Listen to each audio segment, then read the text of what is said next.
स्वागत है आप सभी का। मैं हूं आप सबके साथ ऋषिका। बुलेटिन की शुरुआत करेंगे बड़ी खबर के साथ। श्रीगंगानगर के अनूपगढ़ से बड़ी खबर है। अनूपगढ़ में देर रात सड़क हादसा हो गया। हादसे में 4 युवकों की जान चली गई है। बड़ा गंभीर ये सड़क हादसा हुआ जिसमें 4 युवकों की जान चली गई। वहीं एक गंभीर घायल युवक को हायर सेंटर रेफर किया गया है। जानकारी ये है कि ये सभी युवक बर्थडे मनाकर लौट रहे थे, तभी तेज रफ्तार होने से कार पलट गई। वहीं पुलिस ने शवों को मोर्चरी में रखवाया है। बड़ी खबर इस वक्त की। ज्यादा जानकारी लेंगे सहयोगी अशोक से, जो हमारे साथ फोन लाइन पर जुड़ चुके हैं। अशोक, ये बेहद दर्दनाक सड़क हादसा हो गया, 4 लोगों की जान चली गई है, कैसे हुआ यह हादसा? बिल्कुल ऋषिका, बहुत दर्दनाक और दुखद हादसा है। न केवल 4 युवकों ने अपनी जान गंवाई, बल्कि एक युवक जो गंभीर रूप से घायल है, वो भी जिंदगी और मौत के बीच लड़ाई लड़ रहा है। बीती रात ये श्रीगंगानगर के अनूपगढ़ थाना क्षेत्र की भारत माला सड़क परियोजना पर 87 GB के पास ये हादसा हुआ, जब तेज रफ्तार कार बेकाबू हुई और वहां एक खाली की पुलिया से जा टकरा गई। विजुअल्स में हम देख सकते हैं कि कार इस हद तक चकनाचूर हो गई है कि अंदाजा लगाया जा सकता है कि हादसे के दौरान कार की रफ्तार क्या रही होगी। सबसे खास बात यह है ऋषिका, इसमें जो मृतक 4 युवक हैं, ये आपस में ही नजदीकी रिश्तेदार हैं, जिनमें से 2 युवक जो अंकुश और जितेंद्र हैं, ये दोनों सगे भाई हैं, और वहीं साहिल और रोहित अरोड़ा जो है, ये आपस में नजदीकी रिश्तेदार हैं। बताया जा रहा है कि बीती रात जितेंद्र जो मृतक युवक है, उसकी बर्थडे था और उस बर्थडे पार्टी को मनाकर ये सभी युवक अपने घर वापस लौट रहे थे कि तभी 87 GB के पास में ये हादसा पेश हो गया।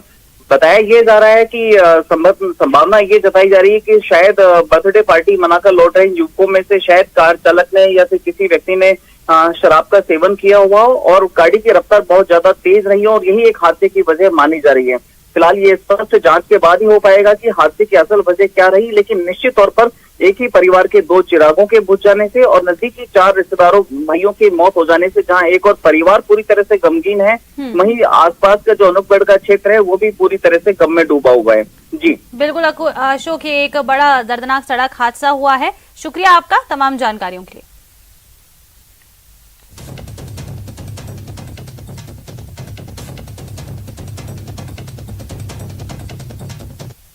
और चलिए रुक करेंगे इस वक्त की सबसे बड़ी खबर का। नगर निगम ग्रेटर महापौर पद का चुनावी घमासान चल रहा है। रश्मि सैनी और हेमा सिंघानिया के बीच मुकाबला है। बीजेपी की रश्मि सैनी और हेमा सिंघानिया चुनाव के मैदान में उतरी हैं। बता दें कि इस पूरे कार्यक्रम में आज है नामांकन वापसी का दिन, यानी कि आज नामांकन वापस लिया जा सकता है। बीजेपी कांग्रेस के प्रत्याशियों के अतिरिक्त किसी और का नामांकन बता दें कि मौजूद नहीं हुआ है।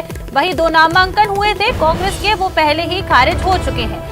आज दोपहर 3 बजे के बाद चुनाव चिन्ह अब इन प्रत्याशियों को जारी किए जाएंगे। दोनों ही दलों की ओर से पार्षदों की बाड़ेबंदी की गई है। क्रॉस वोटिंग की चिंता के कारण ये बाड़ेबंदी की गई है। बीजेपी ने बता दें कि बाड़ेबंदी को मजबूत किया है और सभी पार्षदों के यहाँ पर मोबाइल लिए जा चुके हैं। बीजेपी की बाड़ेबंदी से करीब बता दें कि 2 दर्जन पार्षद अभी भी दूर हैं, जबकि कांग्रेस की अगर बात करें तो कांग्रेस खेमे में भी पूरे पार्षद बाड़ेबंदी में मौजूद नहीं है।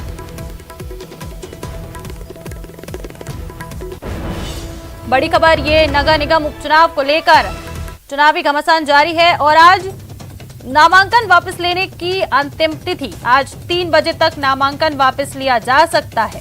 कांग्रेस और बीजेपी के बीच ये आज नामांकन जो है वापस लिया जा सकता है। बीजेपी से रश्मि सैनी और कांग्रेस से हेमा सिंघानिया इस चुनाव के मैदान में हैं। आज नामांकन वापस लिया जा सकता है।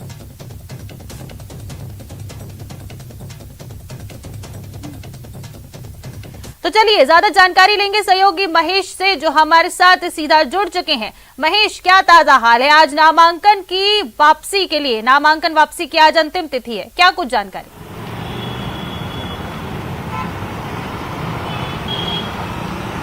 जी बिल्कुल ऋषिका, नगर निगम ग्रेटर के महापौर के उपचुनाव जो हैं वो 10 नवंबर को होने वाले हैं, लेकिन इससे पहले आज चुनावी कार्यक्रम में नामांकन वापसी का दिन है। लेकिन जिस तरह से बीजेपी और कांग्रेस के आमने सामने की चुनावी टक्कर है, इसलिए नामांकन वापसी जैसा कुछ है नहीं, क्योंकि 2 प्रत्याशी अतिरिक्त थे इनके अलावा और जिनके नामांकन पहले से खारिज हो चुके हैं। तो ऐसे में नामांकन वापस होने जैसा कोई प्रश्न यहाँ पर रह नहीं जाता है। 3 बजे बाद में दोनों ही प्रत्याशियों को चुनाव चिन्ह जो है वो चुनाव कार्यालय की तरफ से आवंटित कर दिया जाएगा।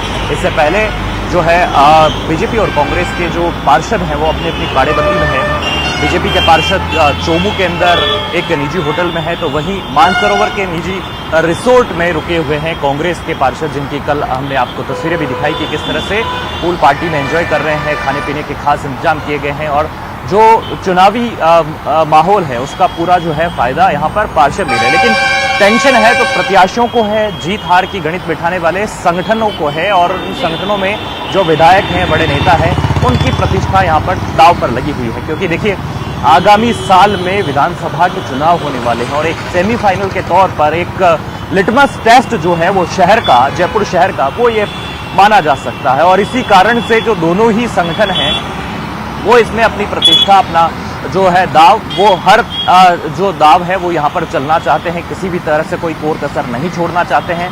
लेकिन सबसे बड़ी बात बीजेपी के सामने, जो कि बहुमत लेकर के इस नगर निगम में विजयी हुई थी 2 साल पहले, लेकिन जिस तरह से पूरा प्रकरण हुआ और सौम्या गुर्जर को जाना पड़ा, उसके बाद से जो है आज जो महत्वपूर्ण दिन है वापस से कि यहाँ पर बाड़ेबंदी जो की जा रही है और 10 नवंबर को चुनाव है। लेकिन देखिए सौम्या गुर्जर के मामले में भी आपको मैं जानकारी दे देना चाहूंगा कि हाईकोर्ट में आज उनकी सुनवाई है, तो ऐसे में कुछ भी वहां से भी कोई खबर आ सकती है कि इस चुनाव को लेकर के कि कोर्ट का क्या रुख रहता है। क्योंकि कोर्ट ने 2 तारीख को सुनवाई की थी और उसके अंदर ये साफ कह दिया था कि 7 नवंबर को इस मामले पर सुनवाई की जाएगी। तो इसी मामले से जुड़ा हुआ अपडेट हाईकोर्ट से भी आ जाएगा और यहाँ पर चुनाव चिन्हों का आवंटन हो जाएगा।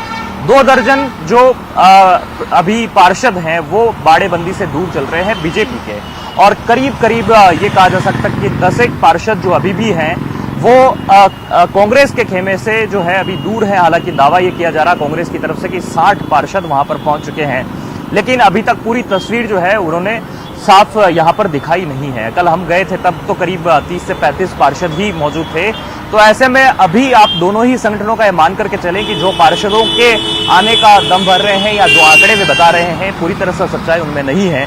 और जिस तरह से मान मनोबल ये जो है आखिरी वक्त तक की जा रही है, क्योंकि जिन लोगों के नाम थे वो बागी होकर के कहीं ना चले जाए या फिर बागी होने के बाद में वो कोई इतना बड़ा नुकसान नहीं कर जाए जिससे कि पार्टी डैमेज हो जाए या फिर जो बहुमत का आंकड़ा है उससे कोई दूर हो जाए। तो इस लिहाज से प्रयास पूरे हैं और इंतजाम पूरे किए जा रहे हैं।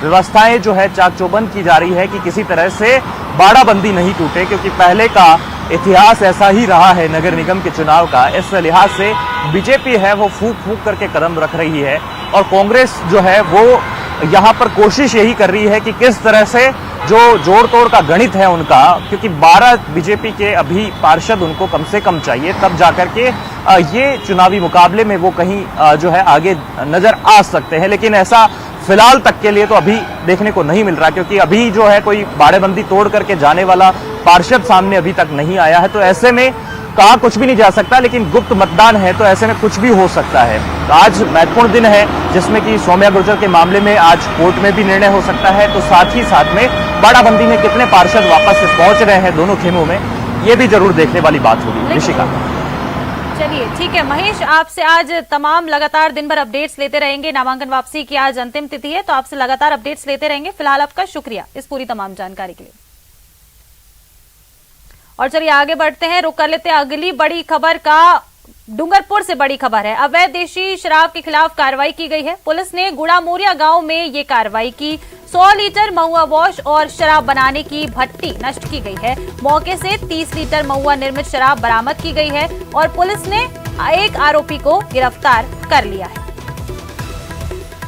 बड़ी खबर इस वक्त की डूंगरपुर से आपको बता रहे हैं, यहां अवैध देशी शराब के खिलाफ कार्रवाई की गई। पुलिस ने गड़ामोरिया गांव में इस कार्रवाई को अंजाम दिया।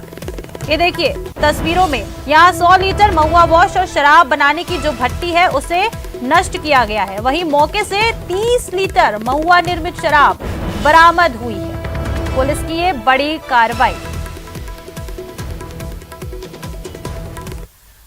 और चलिए डूंगरपुर से एक और बड़ी खबर आपको बता देते हैं। झाबू में अवैध रूप से शराब परोसने का ये पूरा मामला है, जिस पर पुलिस ने कार्रवाई की। डीएसटी की टीम ने निठाउआ थाना क्षेत्र में इस कार्रवाई को अंजाम दिया। 2 ढाबों से 20,000 रुपए की शराब जब्त की गई है। अवैध शराब परोसने वाले वहीं 3 आरोपियों को भी पुलिस ने गिरफ्तार किया। डूंगरपुर से ये एक और बड़ी खबर, अवैध रूप से शराब परोसने पर डीएसटी की टीम ने कार्रवाई की है।